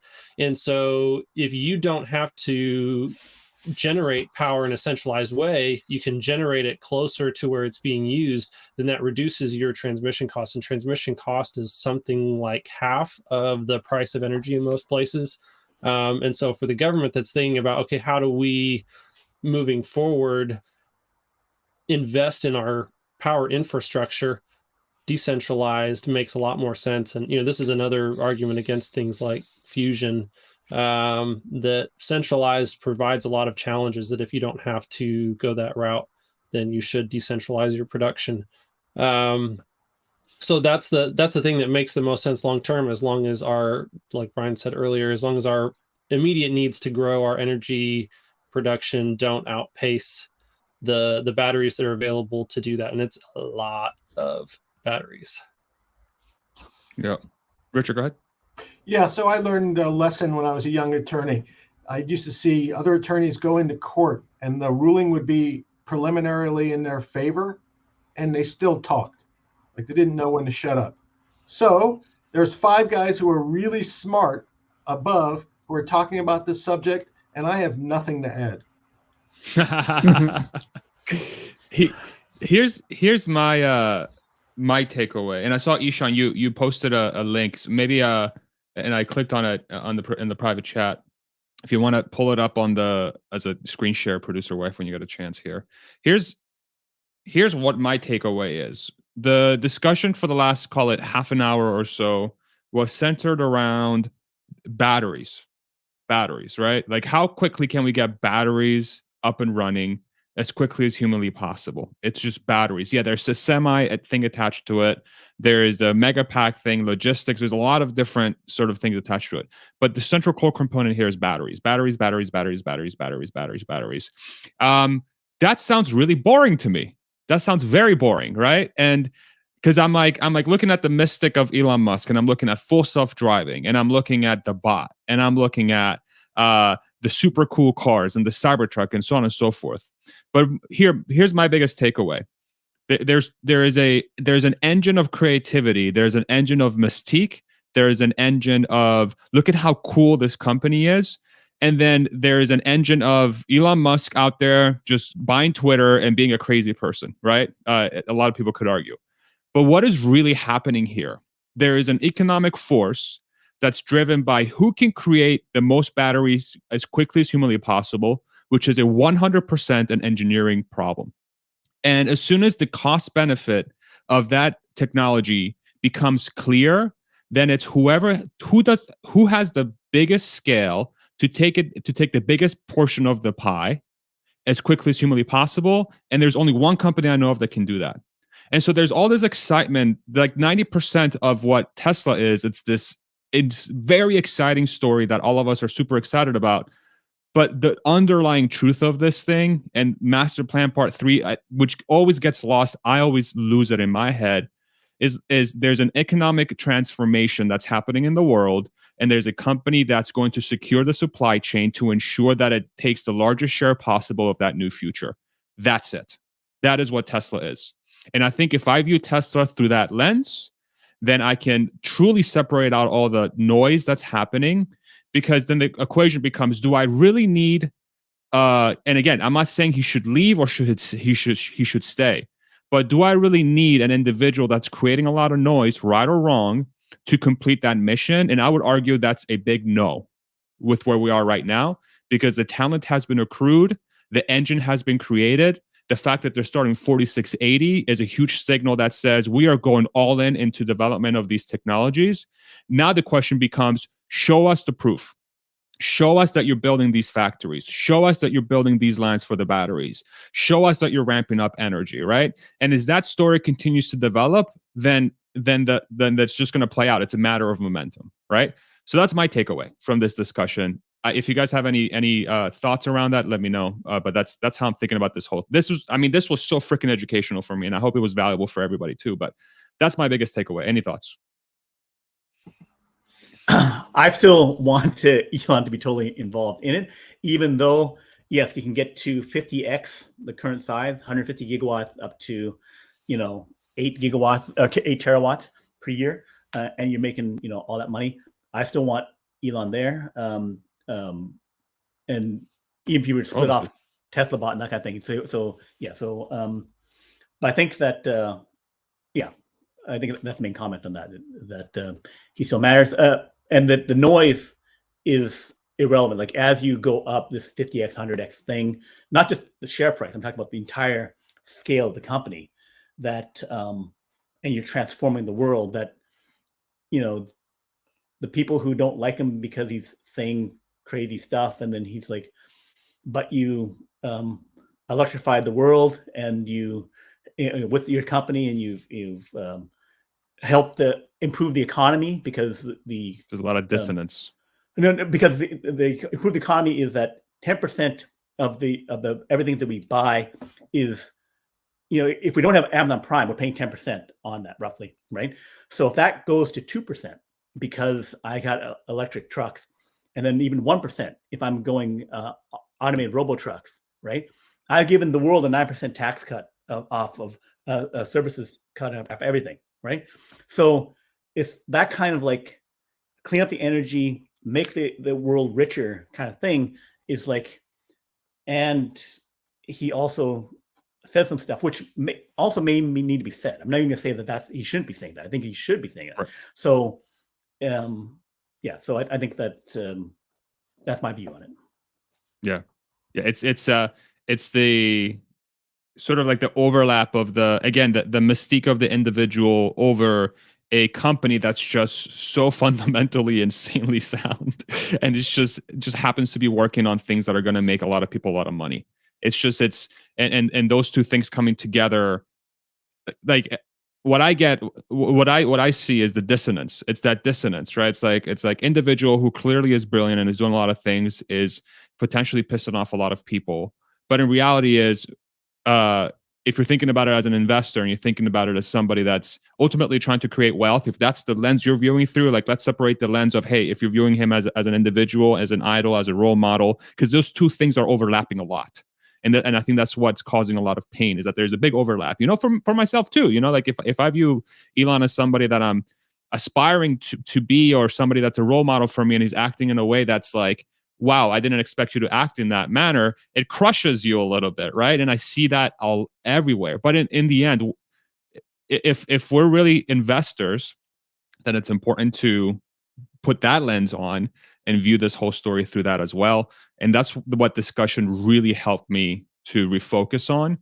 And then, yeah, we can talk about Elon as an individual, as a cultural person, as a role model, as somebody who's doing the right thing or the wrong thing, that's saying the right thing or the wrong thing. That's separate. It just so happens that mystique is tied to a money-making machine. And it's just like, how do we navigate through that? That's where we are. That's where we are today. So what a freaking discussion. Let's do Q&A. My God, I'm so grateful for y'all. Seriously, I love the Tesla community so much. Thank you, everybody in the comments. Let's pull out some questions. Let's just some tunage too in the background to chill out the vibe as well. That'd be awesome. Matt, thank you very much. Question: What does it say if Elon skips the?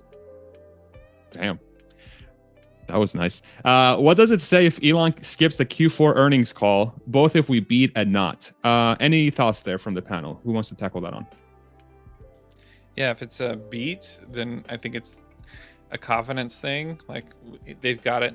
It's cool. And if we don't beat and he doesn't show up, I think he's in trouble based off of what Richard was saying earlier too. But honestly, either way, I think Elon, it would be better if he was there, I think overall. Any thoughts? I think there's zero chance he's not there. He's missed one earnings call, right? I'm mistaken. He missed one. So that, I'm going to skip earnings calls. That was another Elon lie. So I don't know if I'd call it a lie. Maybe just like this is what I was thinking at the time, and that's changed. True. I would say that he absolutely, positively, 172% has to be there if they miss, because he's got to protect his legal position. So he's going to have to, and I'm like speculating, but let's say, it's terrible. He's going to have to justify that he didn't know about it, that it occurred recently, that it's not out of his control, because that's his legal defense. So he has to be there if it's down. If it's up, I would prefer if he doesn't show, because that would, again, show confidence in the existing management other than him, and would be a positive catalyst, in my opinion. Right. I'd probably say that regardless of it being a beat or a miss, Elon needs to be there on the call. For the very simple reason that this quarter, the stock has taken a beating, and a large part could potentially be attributed to him selling, really. So he's going to have to come on and sort of answer that question. And I think the poll that we guys did just said that 65% attribution to Elon and probably the rest to macro. What this essentially means is that people are expecting. Having said that, I'll also say that Elon, I believe, feels a responsibility to be on the call if it's a miss. So he'll be there. If it's a beat and a significant one at that, he doesn't want to be on the call. That's not how I would guess he's thinking. And by not showing up, even if it's a beat, what he's basically telling all of the retail investors, especially, is that, hey, I'm no longer interested in engaging you guys, because he has not really, if you think about it, engaged Tesla shareholders in the context of being Tesla shareholders, right? He's been extremely engaged with everybody in the context of Twitter, but not as Tesla shareholders. So it at some level it sends out that subtle message, but I also believe that Elon doesn't either get those messages or care about it. So Hans? Yeah, that's pretty much exactly what I was thinking. He has to be, I agree, he has to be on if it's a miss. If it's a beat and he's not on, that's a great message for execution. That's a terrible message for public perception. The narrative is he's moved on to Twitter, he doesn't care about Tesla, and from a PR standpoint, not being on the call, even on a beat, would confirm that message. So I don't want to see that. Even if it's a beat, I want to see Elon on this call, period. That's fair. I'm going to add just a little bit of a variable there. If I'm in his shoes and I'm trying to move the spotlight away from me and more onto Tesla, and to allow them to actually move the story forward, regardless of how it's perceived, if there is a beat, and say it's a significant beat, and he's not there, then that could be the signal that says, I am starting on that journey of like, hey, I'm separating myself from the story, and I'm going to let the positives speak for themselves by the team, right? But I think I agree that I think he's there regardless, because I do think he hears it, some of the frustrations and pain, and he has openly said that he has a moral obligation to be the leader of Tesla. And so I think he would do that. But if he doesn't show up on a big beat, I have to think through it, because this is a fascinating question. And I think everybody's going to be very, very, very curious to see what he does. But if I were a betting man, I think he should. My opinion is that he's on the next 8 calls, like up into 2024. There's too much going on. Even if we get back to all-time highs, it won't matter. He'll have to be there because too much stuff is going on. And then this drama, he can't not be there, and so at least 8. I would say a chance of 1 in 10, but maybe in 2025 everything's going great, we've tripled 5x whatever, and then we have something where he doesn't call. But I think the chance of not being on for the next year and a half is just like 0 again. Got it. Appreciate that. All right, next question.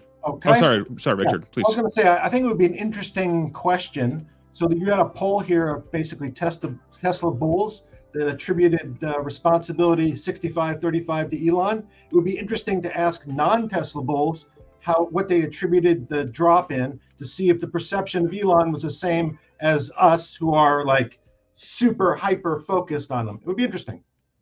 Nice.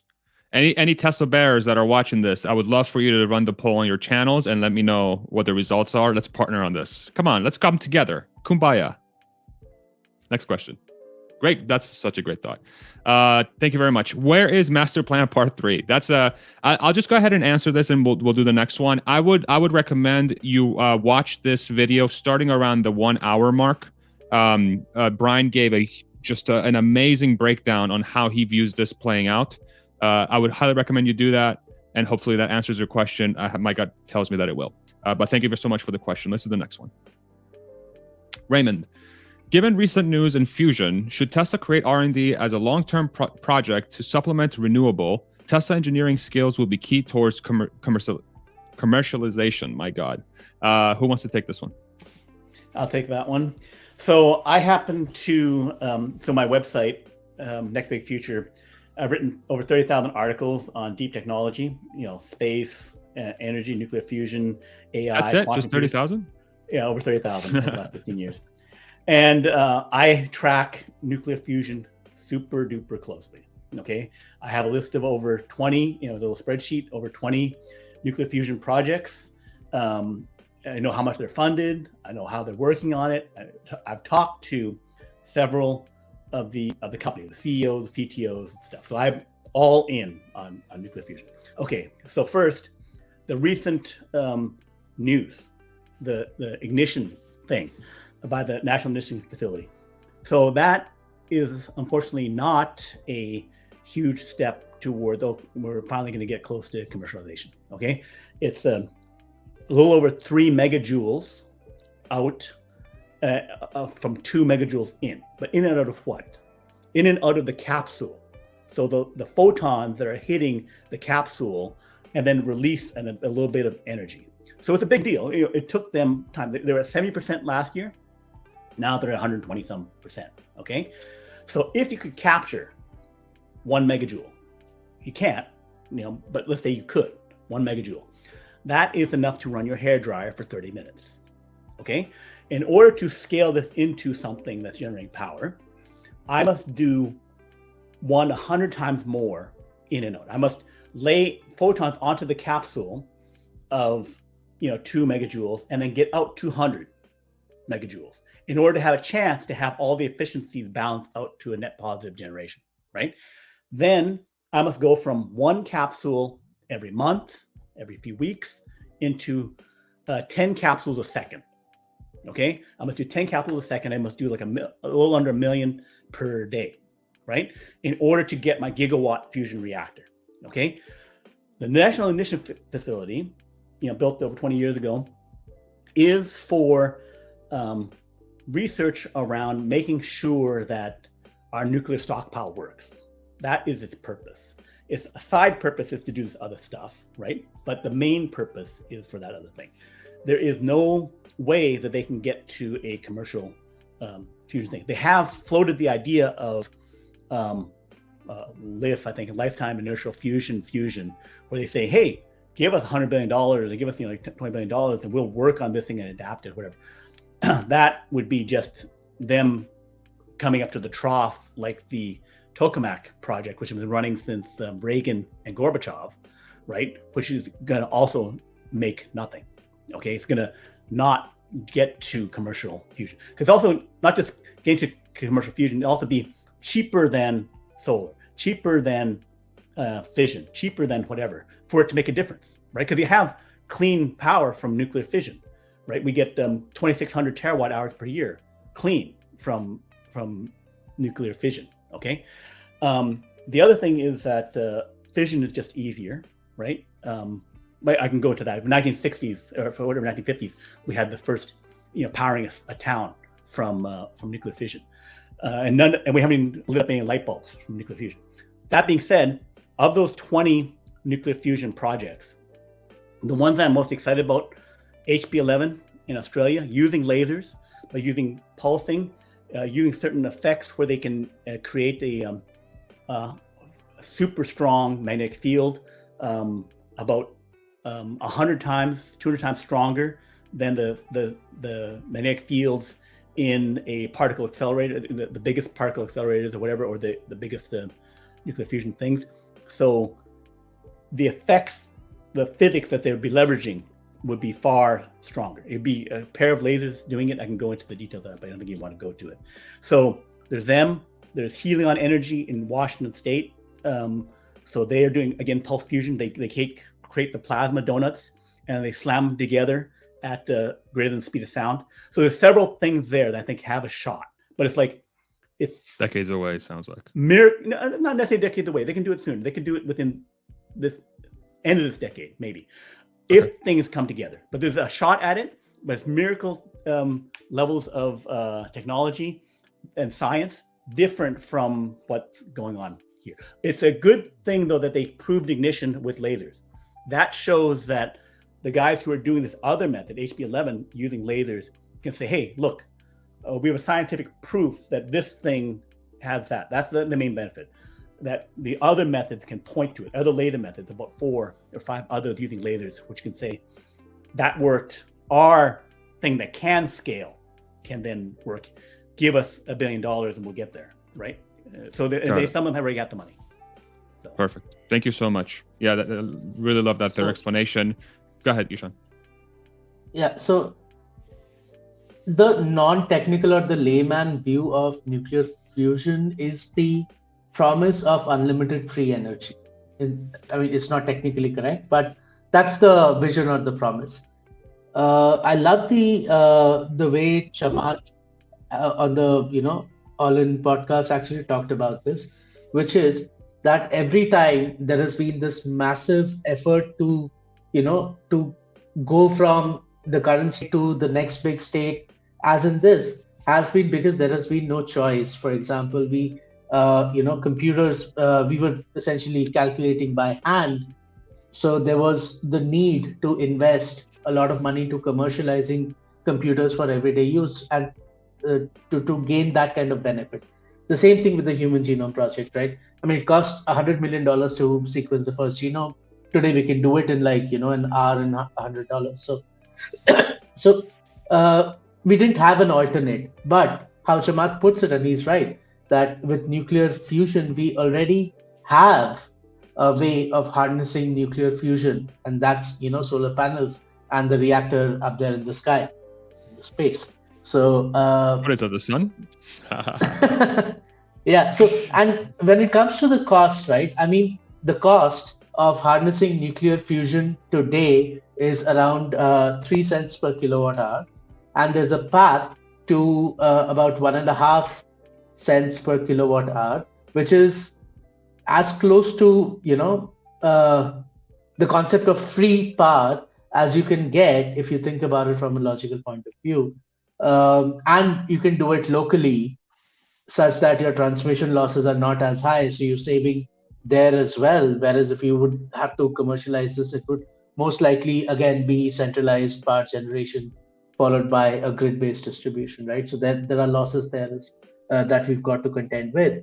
Now, and if you add on like batteries, the cost of batteries, etc., that's the entire system is projected to be costing around 3 cents per kilowatt hour. Solar plus batteries, local plus centralized, to sort of have all of humankind's needs. So that's the biggest roadblock to actually commercializing this nuclear fusion on Earth. Of course, I mean, if you want to build hyperdrive motors and then jump through space-time and everything, perhaps it's something that's required, but I don't think that's happening in the next decade.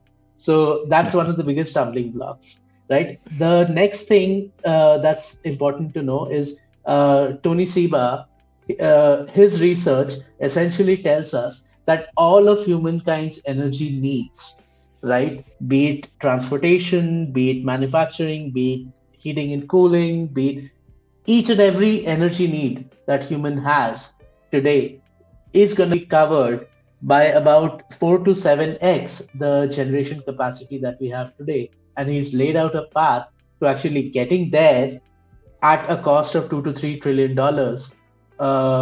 And if you think about it, the IRA, the budget that was expected for it was essentially $2 trillion. So if you get rid of IRA, if you put in, and we're talking about the US right now, you spend that entire amount of money on just purchasing solar panels and batteries and installing them, the US could potentially move to a 100% renewable electric power supply, which is 2 to 3 times the generation capacity that we have today. And it's essentially going to be extremely cheap. And this is what Tony Seba calls hyper abundant superpower, right? So when we already have access to such technologies enabling such cheap energy, the commercial viability of investing in a project like this, the amount of money it's going to take to commercialize this technology, will probably not give the kind of ROI in today's world as we might be thinking. But of course, if Elon does it and he has some crazy ideas about unlocking new futures that we can't think about, well, we can't think about that. Yeah, those are excellent points. Go ahead, Hans, and then we'll wrap it up here. Yeah, I would just say that Tesla should probably, at some point deep in the future, devote some resources to this, but it should be after they devote resources to commercializing solid state batteries, which is also deep in the future at this point still. Like that's the commercial viability equivalent that we're looking at. This is what happened was the proof of concept of a proof of concept for commercially viable fission or fusion reactions. And so it's still squarely in the realm of this needs to be research that's done at the government level. This is another reference to the All In podcast this morning between Chamath and Friedberg on this fission development or fusion development. So definitely highly recommend people go watch that.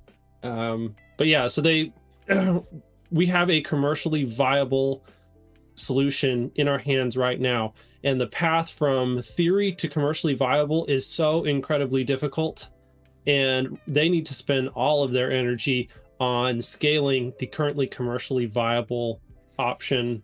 And until these other technologies progress like way down their technology trees than they are right now, they don't deserve any investment from companies that actually operate in the realm of building real things that actually make real differences in real people's lives today. Perfect. Brilliantly said. Thank you all so much. Let's pull up this super chat here from Josh. My goodness, $20 super chat. This goes in the beer fund. Anytime I meet you guys in person, you get free beer, and Josh has bought you a beer. Thank you very much, Josh. At the peak of negative sentiment, you're all doing an incredible job pushing forward and keeping the community together. Thank you all for what you do. Josh, that's an incredibly kind thing. I mean, ultimately, that's the panel here, and everybody in the community, everybody that's on YouTube, everybody that's on Twitter, everybody at Tesla, Elon, everybody's included in this whole thing, right? This is a giant it's a giant ship, but this ship goes through some freaking rough seas sometimes, boy. I made a tweet. What was it? Do you guys remember the time that Joe Rogan went on, or Elon went on Joe Rogan, smoked some pot in the middle of Tesla maybe going bankrupt? Remember that? Yeah, that's we're back to that a little bit here, but seriously though, I can't thank the panel enough. My goodness, I think it was a very needed discussion. I hope the community, I hope anybody watching really that wants to learn more about what's going on with Tesla and Twitter and Elon Musk and wants to get into investing, and they're trying to find opportunities. Ultimately, the goal of these panels is to bring value to the community. It's to bring value to the panelists, and so we can all navigate whatever's happening in this current day and age, together, so that we can make the best decisions possible for ourselves and for those of us that are with us. So just real quick around the panel, any last thoughts? Plug anything you have. Noah, we'll go with you, and then we'll go Ra, Ishan, Brian, Hans. Go ahead. Yeah, thanks for the great discussion. I would love to see, I don't know if this is a Farzad thing or just in our community, in retrospect of like looking back over 2022 and what were the catalysts that drove the stock up and down, right? So like a reflection on that, but then also looking at 2023 and predicting what catalysts will come. And that would be kind of a cool annual thing to do in our community, but maybe even on an individual level of like what's pushing up and down, what's working, what's not working from a global perspective around Tesla.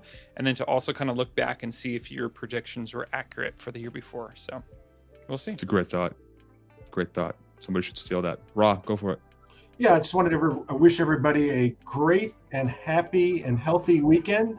And from reviewing the comments, the stream of comments, the stock sentiment is so low that we got to be near the bottom. So I think I'm optimistic that sentiment reflects the cycle of the stock cycle, and we are near bottom, and we have bright blue skies ahead of us. Beautiful. Jinx, just kidding. Go ahead, Ishan. Yeah, so my daughter's school has already gone into Christmas break. So she's got about 2.5 weeks off. So if any of your kids are on break already or are going to go on break this week, happy holidays. Nice. Thank you very much. Brian. Yes. So I think we still may have 4 more months where things are disappointing, but I think we'll get a pretty good January, help stabilize some things. And then April, that's when things I think really start kicking in. And with what does the IRA do? How much can we benefit from FSD, this energy scale? And that repeats throughout 2023 and beyond. And as I've already pointed out, I'm super stoked about how semi energy and executing on that, it can just be insane. So bad now, but it's not that long until I think the cloud's clear. And then next big future is my website and my YouTube channel. So it'd be great if people could follow me there. Awesome. Thank you, Brian. Yeah, you've been an excellent addition here. Thank you so much. Hans, wrap it up for us. I just want to say, I'm incredibly honored to get to participate in this discussion here with everyone today. It was fantastic. I absolutely loved it. And, I wish everyone happy holidays. Thank you so much. Thank you, everybody. And last but not least, producer wife, great job today. Thank you so much. Give yourself a round of applause. You've killed it. Love you so much. And yeah, thank you to everybody in the comments. Excellent discussion today.